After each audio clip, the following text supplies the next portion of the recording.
প্ৰেক্ষাগৃহত বৰ্ধিত কাৰ্যনিৰ্বাহক বিষয় এটাই যে অষ্টম দৰমহা আয়োগ অসম চৰকাৰে কেবিনেটত অনুমোদন দিছে। আমাৰ অসম চৰকাৰৰ অতিৰিক্ত মুখ্য সচিব অৱসৰপ্ৰাপ্ত শ্ৰীযুত সুভাষ চন্দ্ৰ দাস ডাঙৰীয়াৰ অধ্যক্ষতাত এখনি সমিতি গঠন কৰিছে আৰু সদৌ অসম কৰ্মচাৰী পৰিষদ যিহেতুকে অসমৰ সৰ্বস্তৰৰ কৰ্মচাৰী সমাজৰ প্ৰতিনিধি হিচাপে আমাৰ এটা প্ৰতিবেদন দৰমহা আয়োগৰ ওচৰত দাখিল কৰিব লাগিব আৰু সেই সন্দৰ্ভত কি ধৰণে আমি দাখিল কৰা যায় সদৌ অসম কৰ্মচাৰী পৰিষদৰ অন্তৰ্গত 52খন জিলা কৰ্মচাৰী পৰিষদৰ সভাপতি সাধাৰণ সম্পাদক আৰু কৰ্মচাৰী পৰিষদৰ অন্তৰ্গত বিভিন্ন সংস্থা সংঘ সন্থাৰ সাধাৰণ সম্পাদক সভাপতি আহিছে।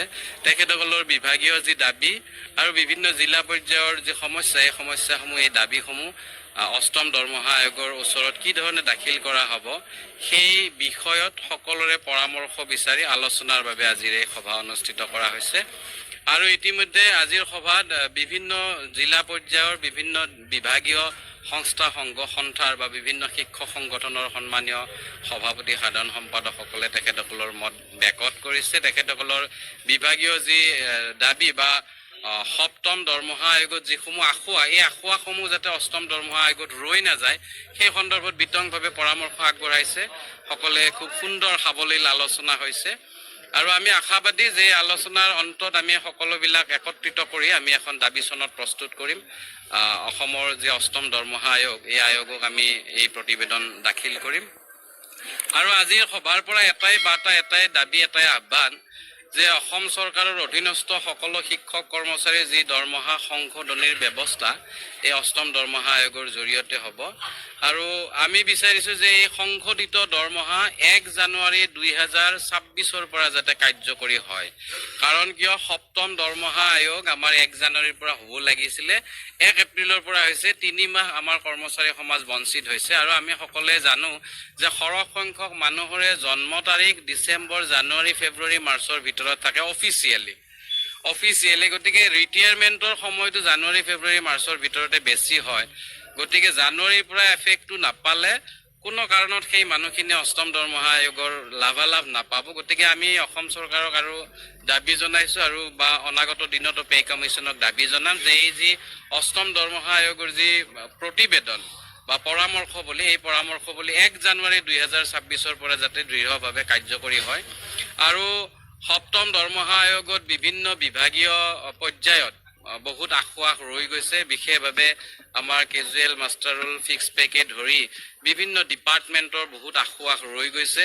আমাৰ শিক্ষকসকলৰ বহুত আখুৱাহ ৰৈ গৈছে। আমাৰ বিভিন্ন পৰ্যায়ৰ শিক্ষকসকলে 8,700 টকা গ্ৰেড পে লৈ তাৰপিছত আকৌ উভত হ'বলগীয়া পৰিৱেশ হৈছে। এই পৰিৱেশবিলাক এই আহুকাল এই যিটো বিশৃংখলতা বৈষম্য এই বৈষম্যবিলাক যাতে অষ্টম দৰমহা আয়োগত নাথাকে, সকলোৱে যাতে দৰমহা পায় আৰু অষ্টম দৰমহা আয়োগৰ প্ৰতিবেদন আমি এই ধৰণে হোৱাটো বিচাৰিছোঁ যে কেন্দ্ৰীয় চৰকাৰৰ সমাহাৰত নহয়, কেন্দ্ৰীয় চৰকাৰৰ সমানভাৱে অসমৰ ৰাজ্যিক চৰকাৰৰ শিক্ষক কৰ্মচাৰীসকলকো দৰমহা আদায় দিয়ক, সমান হাৰত সমানকৈ দিয়াৰ বাবে আমি দাবী জনাইছোঁ আৰু আজিৰ এই সভাতো এই সিদ্ধান্ত হৈছে। ইতিমধ্যে বিভিন্ন বিভাগীয় কৰ্তৃপক্ষ বিভিন্ন বিভাগীয় সংস্থা সংঘসমূহৰ সভাপতি সম্পাদকে তেখেতসকলৰ পৰামৰ্শ দিছে আৰু পৰৱৰ্তী সময়ত আজি যদি কোনোবা আহিবও পৰা নাই আমি 30 জুন সময় নিৰ্ধাৰণ কৰি দিছোঁ। 30 জুনৰ ভিতৰত অসম চৰকাৰৰ অধীনস্থ বিভিন্ন বিভাগৰ বিভাগীয় সংস্থা সংঘসমূহে তেখেতসকলৰ যি দাবী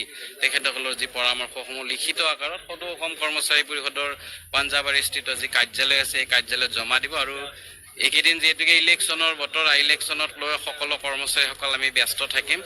ইলেকশ্যনৰ পিছতে আমি প্ৰতিবেদন প্ৰস্তুত কৰাৰ কামত লাগিম। ইতিমধ্যে বিভিন্ন বিশেষজ্ঞৰ লগতো আমি কথা পাতিছোঁ। আজিৰ সভায়ক সভাপতি সম্পাদকক দায়িত্ব দিছে যে যেতিয়াই যাৰ লগত বিত্ত বিভাগে হওক বা বিভিন্ন দিশৰ অভিজ্ঞ ব্যক্তিসকলৰ লগত আলোচনা কৰাৰ কাৰণে তেখেতসকলে দায়িত্ব দিছে কাৰ্যনিৰ্বাহক সভাই আৰু সেই ধৰণে আমি অগ্ৰসৰ হ'ম। আজিৰ সভাৰ এইখিনিক লৈ আমি আগবাঢ়িছোঁ আৰু আমি আশাবাদী অসম চৰকাৰৰ বলিষ্ঠ দক্ষ মুখ্যমন্ত্ৰী তেখেতৰ দক্ষতাত বা বলিষ্ঠতাত নিশ্চিতভাৱে অসমৰ কৰ্মচাৰী সমাজে বিগত পে কমিশ্যনত যিখিনি আখুৱাহ ৰৈ গৈছিল নিশ্চিতভাৱে সেই আখুৱাহখিনি দূৰ কৰি 1 জানুৱাৰীৰ পৰা এই প্ৰতিবেদন কাৰ্যকৰী কৰিব আমি আশাবাদী। সমূহ যাতে অষ্টম দৰমহা আয়োগত ৰৈ নাযায় সেই সন্দৰ্ভত বিতংভাৱে পৰামৰ্শ আগবঢ়াইছে। সকলোৱে খুব সুন্দৰ সাৱলীল আলোচনা হৈছে আৰু আমি আশাবাদী যে আলোচনাৰ অন্তত আমি সকলোবিলাক একত্ৰিত কৰি আমি এখন দাবী চনত প্ৰস্তুত কৰিম। অসমৰ যে অষ্টম দৰমহা আয়োগ, এই আয়োগক আমি এই প্ৰতিবেদন দাখিল কৰিম। আৰু আজিৰ সভাৰ পৰা এটাই বাৰ্তা, এটাই দাবী, এটাই আহ্বান যে অসম চৰকাৰৰ অধীনস্থ সকলো শিক্ষক কৰ্মচাৰীৰ যি দৰমহা সংশোধনীৰ ব্যৱস্থা এই অষ্টম দৰমহা আয়োগৰ জৰিয়তে হ'ব। আৰু আমি বিচাৰিছোঁ যে এই সংশোধিত দৰমহা 1 জানুৱাৰী 2026 পৰা যাতে কাৰ্যকৰী হয়। কাৰণ কিয় সপ্তম দৰমহা আয়োগ আমাৰ 1 জানুৱাৰীৰ পৰা হ'ব লাগিছিলে, 1 এপ্ৰিলৰ পৰা হৈছে, 3 মাহ আমাৰ কৰ্মচাৰী সমাজ বঞ্চিত হৈছে। আৰু আমি সকলোৱে জানো যে সৰহ সংখ্যক মানুহৰে জন্ম তাৰিখ ডিচেম্বৰ, জানুৱাৰী, ফেব্ৰুৱাৰী, মাৰ্চৰ ভিতৰত থাকে অফিচিয়েলি।